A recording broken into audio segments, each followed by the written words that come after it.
लाज तुम्हारे हाथ में बचाए रखना, लाज तुम्हारे हाथ में बचाए रखना, मरते दम तक सेवा में लगाए रखना, मरते दम तक सेवा में लगाए रखना। इतनी कृपा सामने बनाए रखना, मरते दम तक सेवा में लगाए रखना, मरते दम तक सेवा में लगाए रखना।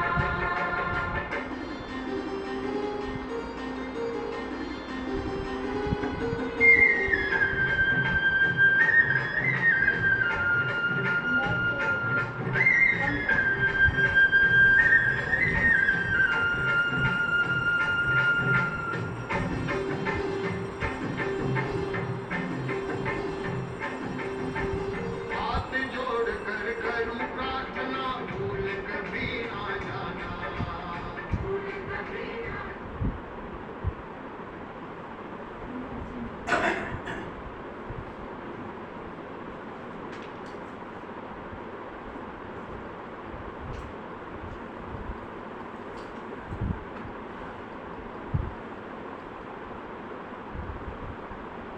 ओम शांति।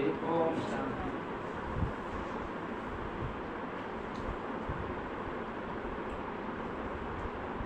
आज का हमारा विषय है भाग्य बड़ा या पुरुषार्थ।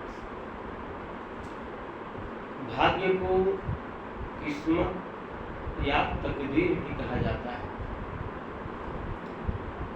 तो हमारे जीवन में जो कुछ भी प्राप्त होता है उसके पीछे भाग्य ही आधार होता है। जैसे हमको स्वस्थ सुंदर शरीर मिलता है, अच्छे माता पिता मिलते हैं, अच्छा घर परिवार पड़ोसी नाते रिश्तेदार मिलते हैं, ये सबका मदार भाग्य पर ही होता है। जैसे बच्चा जब स्कूल में जाता है पढ़ने के लिए तो सारे बच्चे पुरुषार्थ करते हैं। भले उसमें नंबरवार भी होते हैं, लेकिन कुछ एक ग्रुप होता है जो सब टॉप करना चाहते हैं, अच्छे नंबर लाना चाहते हैं। सब पुरुषार्थ करते हैं, एक समान करते हैं, लेकिन टॉप कोई एक ही बच्चा करता है। कारण क्या होता है? कारण ये होता है कि पढ़ाई सब पढ़ते हैं, लेकिन जिसके तकदीर में भाग्य में होता है वो जो क्वेश्चंस तैयार करता है वही परीक्षा में आ जाते हैं, वो नंबर ले जाता है आगे। दूसरा, कई समान डिग्रीधारी नौकरी के लिए जाते हैं, अप्लाई करते हैं, उसमें किसी को तो अच्छे नौकरी जॉब मिल जाती है, किसी को नहीं मिल पाती। जबकि पुरुषार्थ सबने किया, पढ़ाई सबने किया, डिग्री एक जैसा पाया, फिर भी कोई अफसर बन गया, कोई क्लर्क बन गया, कोई चपरासी बन गया, कोई वो भी नहीं। ये भाग्य का खेल है। उसी तरह से जैसे नौकरी में अच्छी नौकरी मिल गई, उसके भाग्य में उसका प्रमोशन करा करके और उस पद को प्राप्त करा दिया, और कुछ ऐसे भी कर्मचारी हैं जो जीवन भर उसी पद पर रह जाते हैं। दूसरी बात, कई लोग किसान होते हैं, खेती करते हैं। सारे किसान पुरुषार्थ करते हैं कि हमारे खेत में अधिक से अधिक अन्न की उपज हो। जुताई, गुड़ाई, बुआई, सिंचाई, खाद वगैरह सब डालते हैं, लेकिन उसमें किसी की फसल बहुत अच्छी हो जाती है, किसी की फसल मारी जाती है, किसी की फसल जानवर खा जाते हैं। ऐसा क्यों होता है? भाग्य अनुसार। वो कहते भी हैं कि भाई हमने तो मेहनत किया, भाग्य में नहीं था, चला गया, वो प्राप्ति नहीं हो पाई। दूसरी तरफ बिजनेसमैन जो होते हैं, बिजनेस करते हैं। अब दुकान, मान लीजिए कि एक ही चीज की दुकान अगल बगल है, किसी के दुकान में ग्राहकों की लाइन लग जाती है, उसकी दुकान चल पड़ती है, और बगल वाले के दुकान में कोई ग्राहक जाता नहीं, दिन भर बंद नहीं होती उसकी। कारण क्या है? पुरुषार्थ दोनों ने समान किया, पूंजी लगाया, दुकान सजाया, सुबह से खोलकर बैठ के इंतजार कर रहे हैं। पुरुषार्थ दोनों का एक है, लेकिन एक की बहुत अच्छी आमदनी हो जाती है और दूसरे की नहीं हो पाती। जैसे कोई प्रोफेशन है, जैसे कोई डॉक्टर हैं, वकील हैं, कई डॉक्टर वकील करोड़ कमा लेते हैं, उनके यहाँ मरीजों के नंबर लगते हैं, जल्दी समय नहीं मिलता। कोई वकील भी लाखों कमा लेते हैं, उनकी फीस लाखों में होती है, और कोई ऐसे भी वकील होते हैं जो परिवार चलाने में भी दिक्कत होती है। क्या है? भाग्य का खेल। पढ़ाई दोनों ने पढ़ाई, एलएलबी दोनों ने किया, एमबीबीएस दोनों ने किया, लेकिन भाग्य का खेल, कोई आगे निकल जाता है और कोई पीछे रह जाता है। सुनिए भगवान ना। तो ये भाग्य का खेल चलता रहता है, भाग्य अपना खेल दिखाता रहता है। जैसे कई घर में संपन्नता होती है, सब कुछ उपलब्ध होता है, लेकिन जिनके भाग्य में नहीं रहता वो उसका उपभोग नहीं कर पाते। क्यों? कंजूस बुद्धि हो जाती है, उपभोग ही नहीं करेंगे, है लेकिन नहीं करेंगे।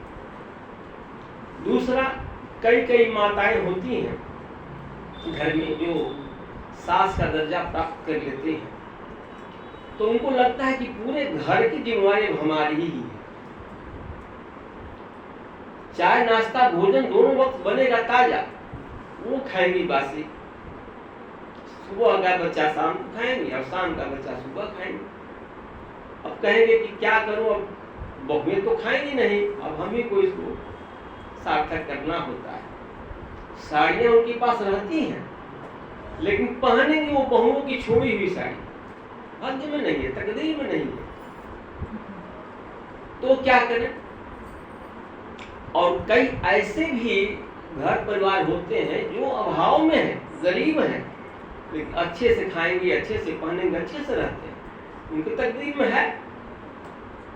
कई लोग कहते हैं कि भाई ये देखिए खूब कमाते हैं, लेकिन इनकी दशा देख लीजिए और इसको देखिए, कुछ नहीं कमाता है, देखिए कितना अच्छा से रहता है, शांत से रहता है। तकदीर की बात है ना भाई, तकदीर अपना खेल दिखाती रहती है। इसलिए कहते हैं कि समय से पहले और भाग्य से ज्यादा कुछ मिलने वाला नहीं है। इस बात को सब लोग मानते हैं, भाग्य को मानना पड़ता है, क्योंकि ये भाग्य का खेल सदैव चलता रहता है, हमारे साथ रहता है। बुद्धि रहती है, कई लोग कह देते हैं कि बुद्धि बड़ी है, तो क्या बुद्धि उनके पास नहीं थी?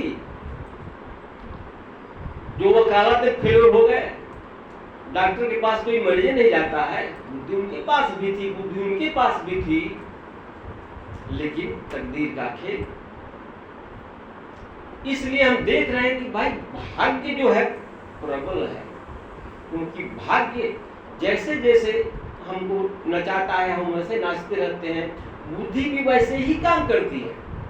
अगर कुछ प्राप्ति की हमको भाग्य में है, तो बुद्धि वैसी सुंड बन जाती है और वैसा निर्णय लेकर के हमको आगे बढ़ा देती है।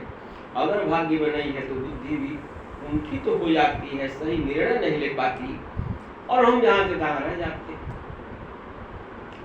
इसलिए कहते हैं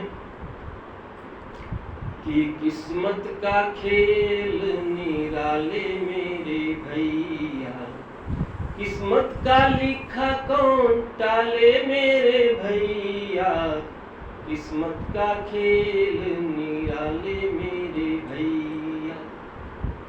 किस्मत के हाथ में दुनिया की डोर है, किस्मत के आगे चले ना किसी का जोर है, सब कुछ है उसी के हवाले मेरे भैया। किस्मत का खेल निराले मेरे भैया। किस्मत का लिखा कौन टाले मेरे भैया। किस्मत का खेल निराले मेरे भैया। किस्मत ने लिखा है जो सुख का सवेरा, कब तक चलेगा ये गम का अंधेरा, एक दिन तो मिलेंगे उजाले मेरे भैया। किस्मत का खेल निराले मेरे भैया। किस्मत का लिखा कौन टाले मेरे भैया। किस्मत का खेल निराले मेरे भैया। भाग्य प्रबल है।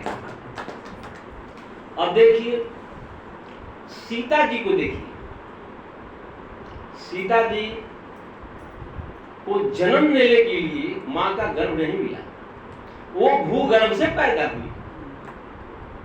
राजा जनक जैसे महाप्रतापी राजा की वो पुत्री थी। बड़े ही अच्छे सुखमय जीवन था क्योंकि वो राजकुमारी थी। बड़ी शादी होने को हुआ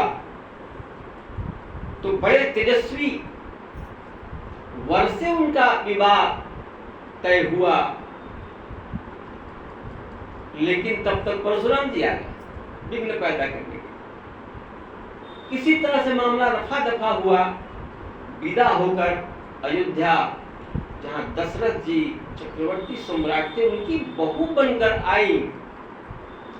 अभी कुछ दिन ही बीते थे कि मंथरा पैदा हो गई।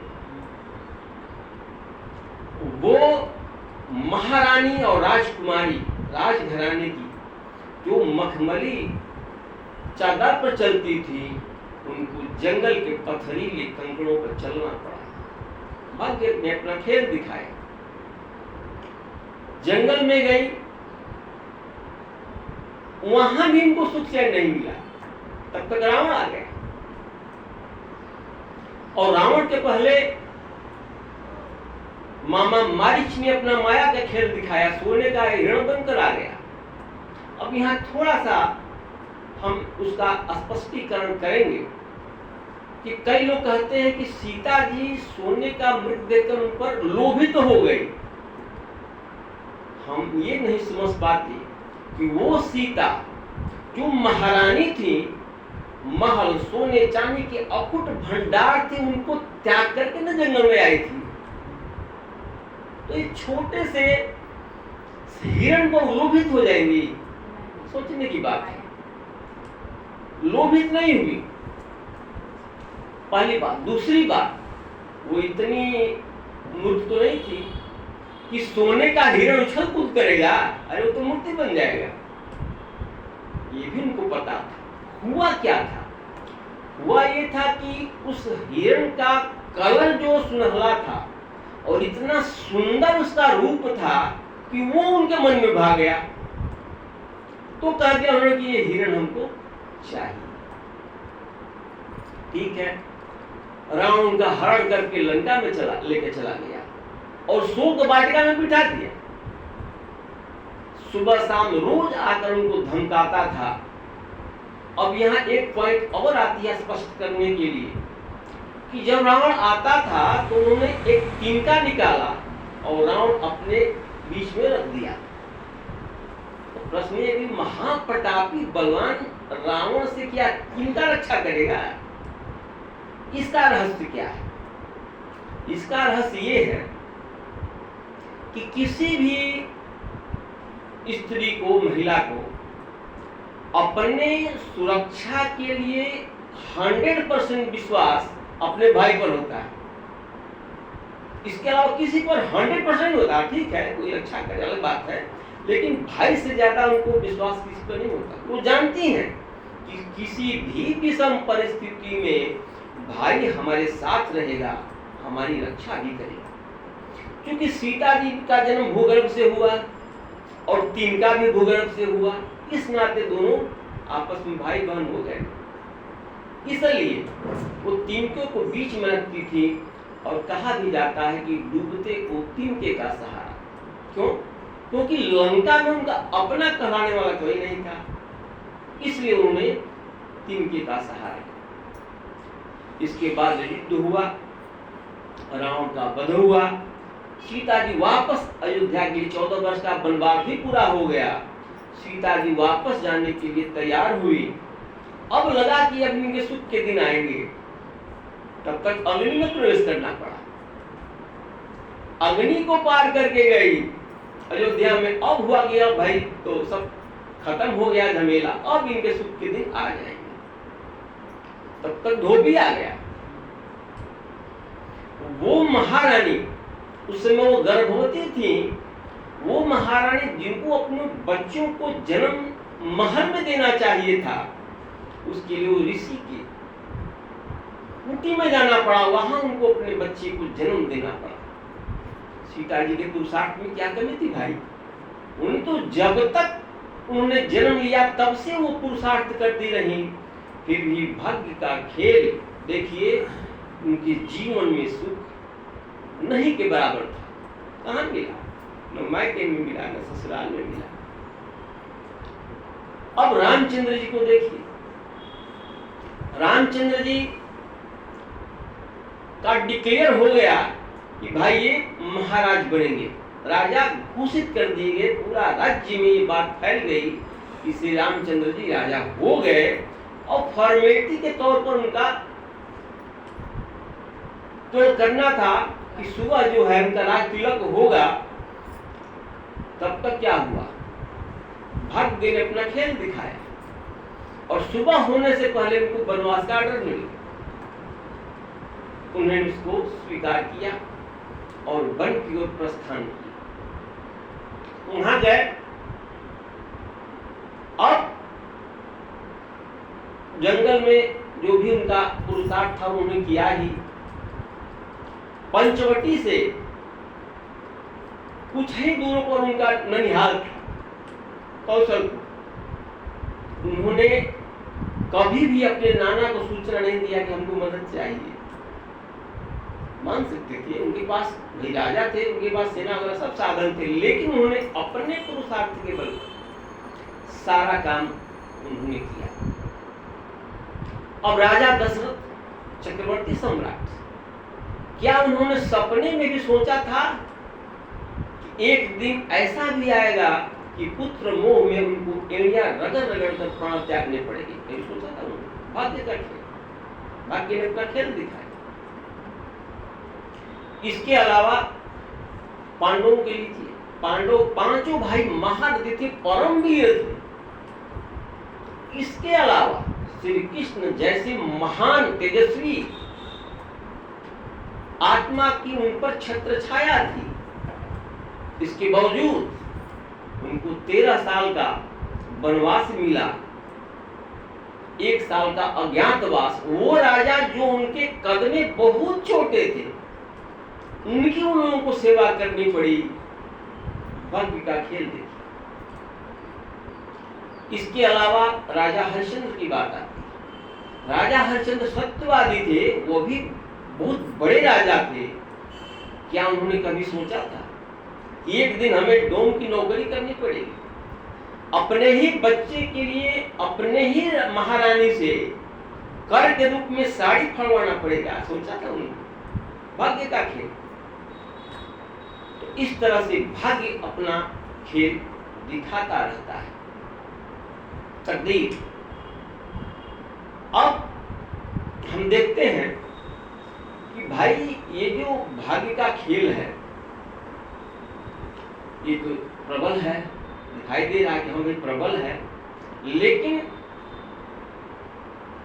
अब यह एक प्रश्न उठता है कि भाग्य बनता कैसे? तभी तो कोई भाग्यशाली कोई दुर्भाग्यशाली होते हैं, बनता है तभी तो होता है। अब जैसे एक बार 2 मित्र थे, मित्र थे दोनों, लेकिन स्वभाव उनका अलग अलग था। एक सच्चा ईमानदार और भक्त था, दूसरा बेईमान और दुराचारी था, नास्तिक था। दोनों एक साथ कहीं जा रहे थे। रास्ते में जो बेईमान दोस्त था उसको 5,000 रुपए की गड्डी पड़ी हुई मिल गई, उसने उठा लिया, बड़ा खुश हो गया। आगे देखा, तुम तो बार बार कहते हो कि सुधर जाओ सुधर जाओ, अरे तुम सुधर कर क्या कहते, देखो 5,000 गड्डी हमको मिल गई। अभी 2-4 कदम ही आगे बढ़े थे कि जो सज्जन दोस्त था उसके पैर में कांटा चुभ गया। वो दोस्त और खुश हो गया, देखा और करो पूजा और दिखाओ सज्जनता, कांटा चुभ गया ना। बात विपरीत लग रही थी। जो काम उसके साथ होने था वो इनके साथ हो गया, और जो इसके साथ होना था उसके साथ। बात बैठ रही थी मन में। जाते जाते रास्ते में एक बहुत बड़े महात्मा की कुटी पड़ती थी। जो सज्जन दोस्त था उसने सोचा कि क्यों ना महात्मा जी से इसके बारे में पूछा जाए, क्योंकि बड़ा ही तो दुविधा है भाई, बड़ी गड़बड़ी हो, अब वही इसका समाधान करेंगे। दोनों गए, पूरी बात उन्हें बता दिया। उन्होंने ध्यान लगाया और जब उन्होंने आंखें खुलाकर बताया कि तुम लोग इसलिए दुविधा में हो कि तुम वर्तमान देख रहे हो और मैं तुम लोगों का भविष्य देखकर आ रहा हूं। पिछले जन्म में ये जो दुराचारी व्यक्ति है ये बड़ा सदाचारी था, भक्त था, सज्जन था, बड़ी लोगों की मदद करता था, बड़ा पुण्य काम करता था। इसको 50,000 रुपये का अवार्ड मिलना था, लेकिन तब तक शरीर छूट गया और इस जन्म में इसका पाठ बदल गया, दुराचारी हो गया, बेईमान हो गया, पुण्य इसका घटने लगा और परिणाम स्वरूप 5,000 रुपये इसको प्राप्त हुए, जबकि मिलना चाहिए था 50,000। और यह जो व्यक्ति है ये पिछले जन्म में बड़ा ही पापी था, पाप कर्म करता था, दुराचारी था, तो इसको सूली पर चढ़ने का दंड दिया गया। तब तक इसका शरीर छूट गया, लेकिन इस जन्म में इसका रोल बदल गया, पार्ट बदल गया, कि सज्जन हो गया, भक्त हो गया, श्रेष्ठ कर्म करने लगा, तो उसका वो जो सजा था कम होते होते कांटा चुभने तक आ गया। बात तकदीर की है, यही बात है कि दोनों के जो भाग्य में हुआ, अब सज्जन यहाँ दुर्जन बन गया और वहाँ दुर्जन था यहाँ सज्जन बन गया। ये ड्रामा का खेल चलता रहता। अब प्रश्न जो हम लोगों ने किया था कि आखिर ये भाग्य दुर्भाग्य बनने का आधार क्या है, कैसे ये बनता है, तो उसका आधार है पुरुषार्थ, पुरुषार्थ। हाँ वही कर्म, भाग्य की रेखा जो है कर्म से लिखी जाती है, कर्म रूपी कलम से। हाँ तो पुरुषार्थ नहीं, ठीक है, ठीक है। अब यहाँ कई लोग कंफ्यूज हो सकते हैं कि भाई एक बार आपने कहा कि जो भाग्य बन गया उसको कोई पुरुषार्थ बदल नहीं सकता, और अभी कह रहे हैं कि पुरुषार्थ से भाग्य बनता है, तो उसमें ज्यादा मूझने की जरूरत नहीं है, कंफ्यूज होने की जरूरत नहीं है। उसका कारण ये है कि हम जो पुरुषार्थ करते हैं उसके आधार पर हमारे भाग्य का निर्माण होता है, और जो भाग्य का निर्माण हो गया वो चेंज नहीं होगा किसी पुरुषार्थ से। हम पुरुषार्थ से अगला श्रेष्ठ भाग्य बना सकते हैं, लेकिन उस भाग्य को नहीं बदल सकते। अब जो भाग्य बन गया उसको सहजता से स्वीकार करना ये भी एक पुरुषार्थ है। जैसे श्री रामचंद्र जी राजा घोषित हो गए थे, वो कह सकते थे कि हम क्यों बन जाए भाई, हम तो राजा है, हमारा हुक्म चलेगा, लेकिन उन्होंने ऐसा नहीं किया। उन्होंने अपने भाग्य को सहजता से स्वीकार कर लिया, और इसका परिणाम क्या हुआ, अयोध्या में वो श्री रामचंद्र जी कहलाते थे, लेकिन जब वनवास से लौटे तो उनका नाम हो गया मर्यादा पुरुषोत्तम भगवान राम।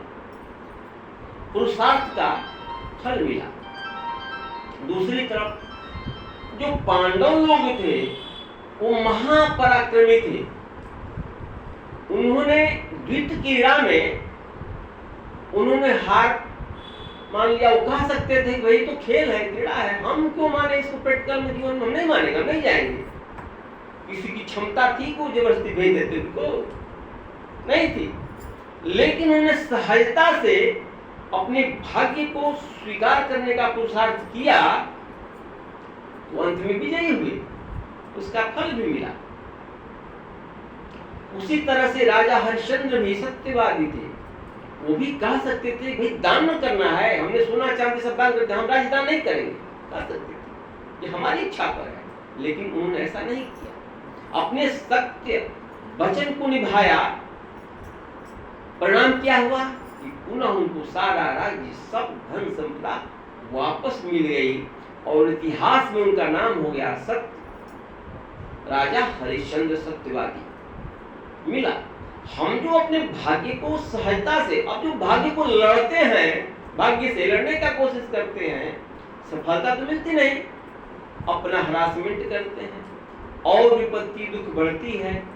इसलिए जो तकदीर में है, हमारे कर्मों का फल है, हमारी उपज है, उसको सहजता से हमें स्वीकार करना चाहिए।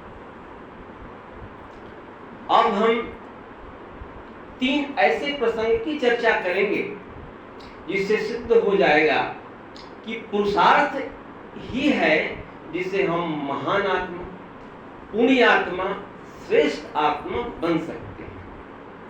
वो 3 प्रसंग। पहला है कि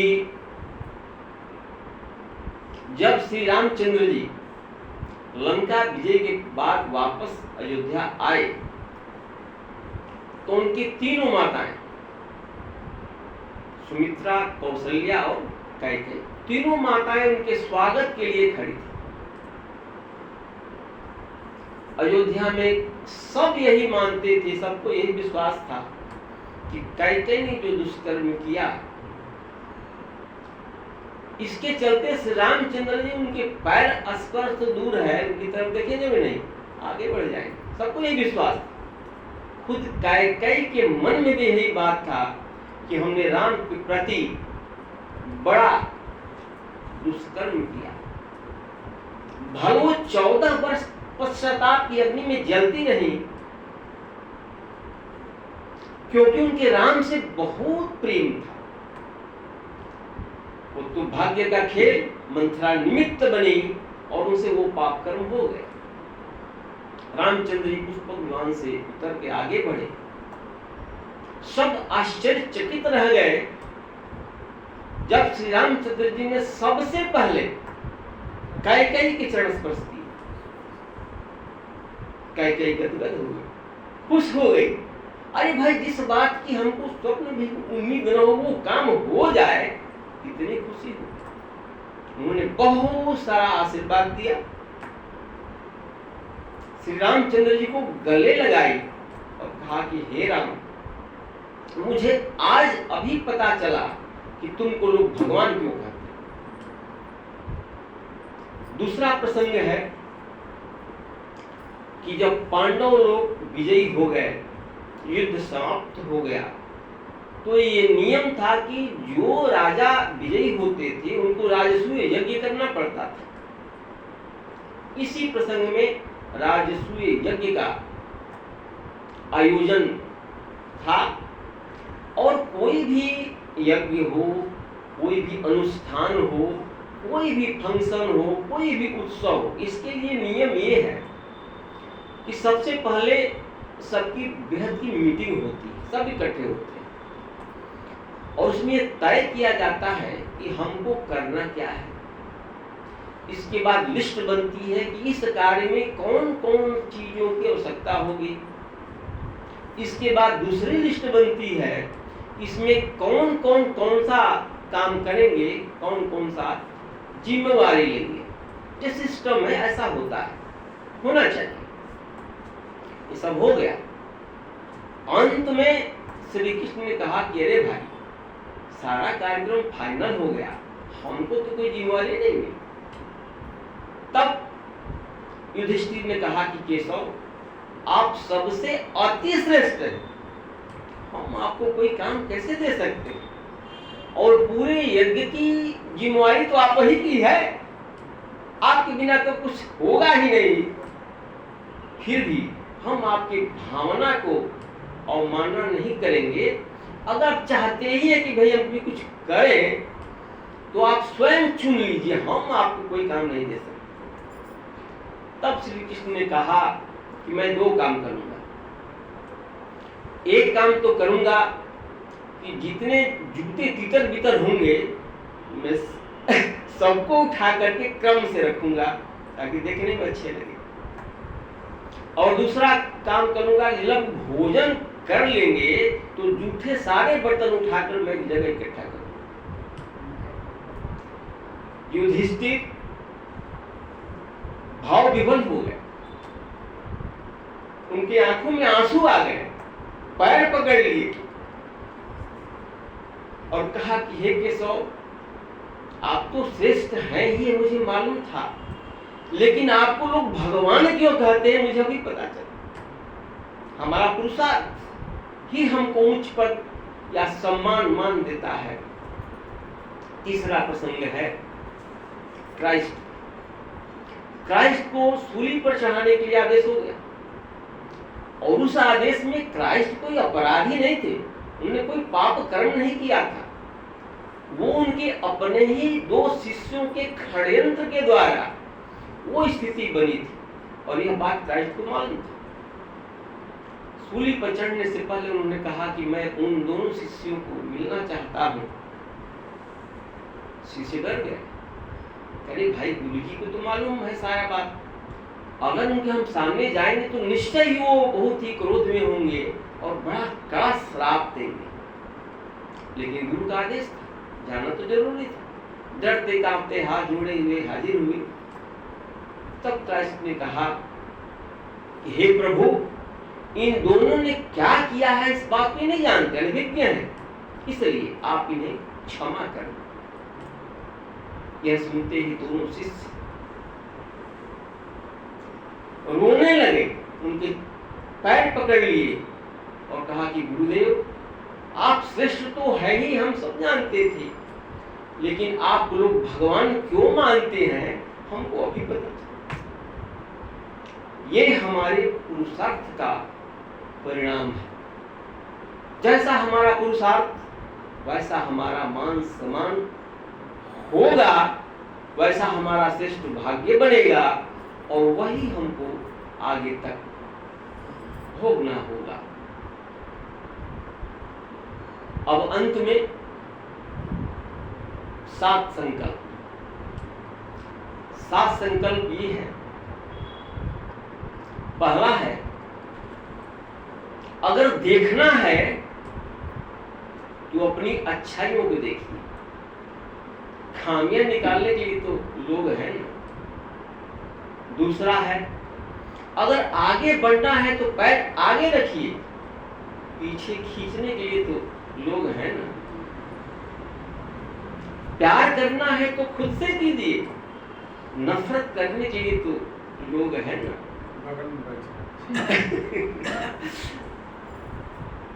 सपना देखना है तो ऊंचा देखिए, नीचा दिखाने के लिए तो लोग हैं ना।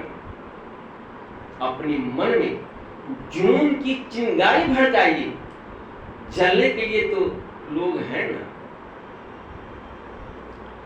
अपनी आप अलग एक पहचान बनाइए, भीड़ में चलने के लिए तो लोग हैं ना। और 7वां अंतिम है कि आप दुनिया को कुछ करके दिखाइए, तालियां बजाने के लिए तो लोग हैं ना।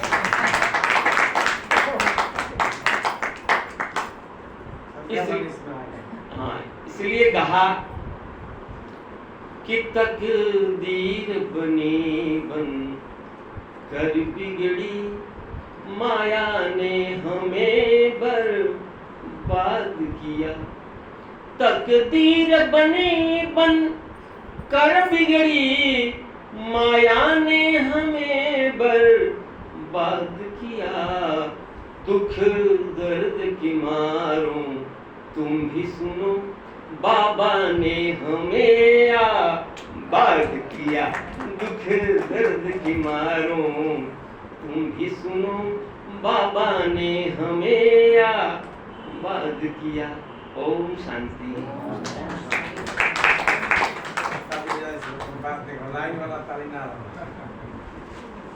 लाइन तो- भाई शब्दों पे